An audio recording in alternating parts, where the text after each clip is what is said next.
सभी को नमस्कार। आज हम बीए भाग द्वितीय के हिंदी साहित्य के रीतिकाल पर चर्चा करेंगे। हिंदी साहित्य के इतिहास को आचार्य रामचंद्र शुक्ल ने 4 भागों में विभाजित किया है। सबसे पहला है आदिकाल या वीरगाथा काल, संवत 1050 से 1375 तक। दूसरा है पूर्व मध्यकाल या भक्तिकाल, संवत 1375 से 1700 तक। तीसरा है उत्तर मध्यकाल या रीतिकाल, संवत 1700 से 1900 तक। चौथा है आधुनिक काल, 1900 से लेकर अब तक। आचार्य रामचंद्र शुक्ल द्वारा किए गए काल विभाजन को अन्य साहित्य इतिहासकारों ने स्वीकार किया है। बाबू श्याम सुंदर दास, डॉक्टर हजारी प्रसाद द्विवेदी, डॉक्टर राम कुमार वर्मा, आचार्य विश्वनाथ प्रसाद मिश्र आदि ने शुक्ल जी द्वारा किए गए काल विभाजन को स्वीकार किया है। रीतिकाल की समय सीमा में भक्ति से संबंधित रचनाएं पीछे रह गई थी। अब साहित्य रीतिकाल में श्रृंगार से बोझिल लिखा जाने लगा था। रीतिकाल की समय सीमा को लेकर कोई विवाद नहीं दिखाई देता। आचार्य रामचंद्र शुक्ल ने भी इसी समय सीमा को स्वीकार किया है। जहाँ तक रीतिकाल के विषय संबंधी प्रश्न है, रीतिकाल का प्रमुख विषय श्रृंगार ही रहा है। यह काल घोर श्रृंगार का काल रहा है और लगभग सभी कवियों ने अपने काव्य में सौंदर्य वर्णन ही लिया है। हाँ, कुछ कवियों ने भक्ति और नीतिपरक रचनाएं भी लिखी है, किंतु प्रमुखता श्रृंगार की ही रही है। अब प्रश्न यह उठता है कि रीतिकाल का प्रवर्तक किसे माना जाए। इससे पहले यह जानना आवश्यक है कि प्रवर्तक किसे कहते हैं। प्रवर्तक उसे कहते हैं जो उस परंपरा का प्रारंभ करे, जो किसी प्रवृत्ति विशेष को चलाए, वह प्रवर्तक कहलाता है। इसके साथ ही यह भी आवश्यक होता है कि वह व्यक्ति प्रतिभाशाली हो और अपने अनुसार औरों को चलाने की योग्यता रखता हो। केवल उस प्रवृत्ति को जन्म देना ही पर्याप्त नहीं होता, अपितु उसे मानने वाले भी हो। ऐसा जब तक नहीं होता तब तक कोई प्रवर्तक नहीं हो सकता। अब हम बात करेंगे रीतिकाल के प्रवर्तक के विषय में। रीतिकाल के प्रवर्तक के विषय में अलग अलग विद्वानों के अलग अलग मत हैं। जैसे कुछ विद्वान आचार्य केशव को रीतिकाल का प्रवर्तक मानते हैं, तो कुछ आचार्य चिंतामणि को रीतिकाल का प्रवर्तक मानते हैं। डॉक्टर श्याम सुंदर दास का मत है कि यह समय विभाग के अनुसार केशव भक्तिकाल में पढ़ते हैं और रामचंद्रिका लिखने के कारण वे केवल रीतिवादी नहीं कहे जा सकते, परंतु उन पर पिछले काल के संस्कृत साहित्य का इतना अधिक प्रभाव पड़ा था कि अपने काल की हिंदी काव्य धारा से पृथक होकर वे चमत्कारवादी कवि हो गए और हिंदी रीति ग्रंथों की परंपरा के आचार्य कहलाई। इससे यह निष्कर्ष निकलता है कि केशव ही रीतिकाल के प्रवर्तक है।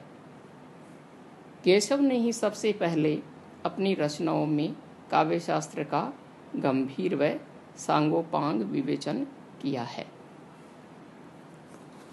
रामचंद्रिका में भी यह प्रवृत्ति देखने को मिलती है, जबकि आचार्य शुक्ल का मत इसके विपरीत है। उनकी दृष्टि में रीतिकाल के प्रवर्तक आचार्य केशव न होकर चिंतामणि है। शुक्ल जी यह मानते हैं कि केशवदास ने काव्य के सभी अंगों का निरूपण शास्त्रीय पद्धति पर किया है। इसमें संदेह नहीं है कि काव्य रीति का सम्यक विवेचन और समावेश पहले पहल आचार्य केशव ने किया। यह मानकर भी शुक्ल जी आचार्य केशव को रीतिकाल के प्रवर्तक का श्रेय नहीं देना चाहते।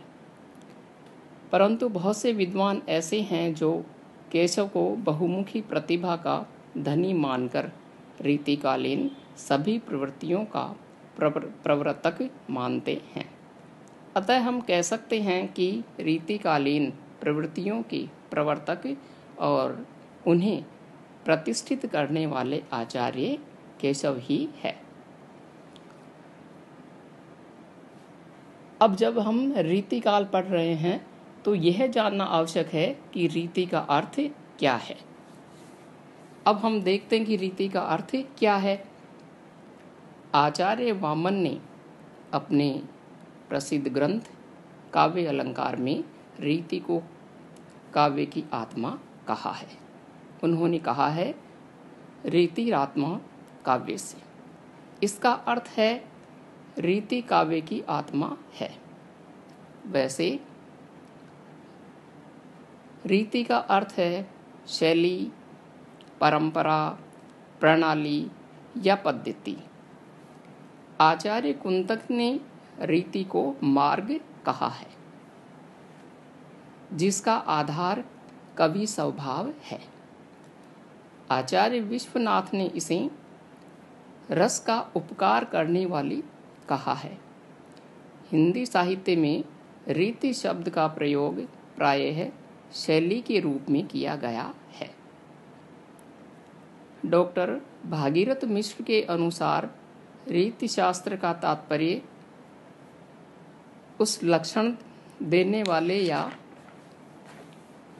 सिद्धांत चर्चा करने वाले ग्रंथों से हैं, जिनमें अलंकार, रस, वक्रोक्ति, ध्वनि आदि के लक्षण दिए हों। इसके अनुसार रीति शास्त्र के अंतर्गत सिद्धांत रचना तथा काव्य लक्षण प्रस्तुत करने वाले सभी प्रकार के ग्रंथों को सम्मिलित किया जा सकता है। हिंदी में रीति शब्द का प्रयोग व्यापक अर्थ में किया गया है। हिंदी साहित्य के रीति काल में इसी प्रकार के ग्रंथों की अधिकता रही है, जिसमें न केवल रीति को काव्य की आत्मा माना गया है, बल्कि काव्य लक्षण प्रस्तुत करने का भी प्रयास किया गया है। सामान्य हिंदी में रीति का प्रयोग उन ग्रंथों के लिए किया गया है जिनमें काव्य के विविध अंगों का उदाहरण सहित विवेचन किया गया है। डॉक्टर नगेंद्र ने काव्य रचना संबंधी नियमों के पालन को रीति नाम दिया है। उनके अनुसार आत्मा के उत्कर्ष की अपेक्षा शरीर के अलंकरण की प्रधानता है। अतः कहा जा सकता है कि अलंकार, गुण, रस, ध्वनि, वक्रोक्ति, नायिका भेद आदि की शास्त्रीय प्रणाली के आधार पर लिखा गया है, वह रीति काव्य है। इस प्रकार के काव्य की परंपरा बहुत पुरानी है। हिंदी को यह परंपरा संस्कृत से ही प्राप्त हुई है। वह युग जिसमें इस प्रकार के ग्रंथों की बहुलता रही, साहित्य के इतिहास में रीतिकाल के नाम से जाना जाता है। अतः युग की मुख्य प्रवृत्ति, मुख्य विषय के आधार पर ही युग विशेष को किसी नाम की संज्ञा दी गई है, जैसे कि रीतिकाल को दी गई है। धन्यवाद।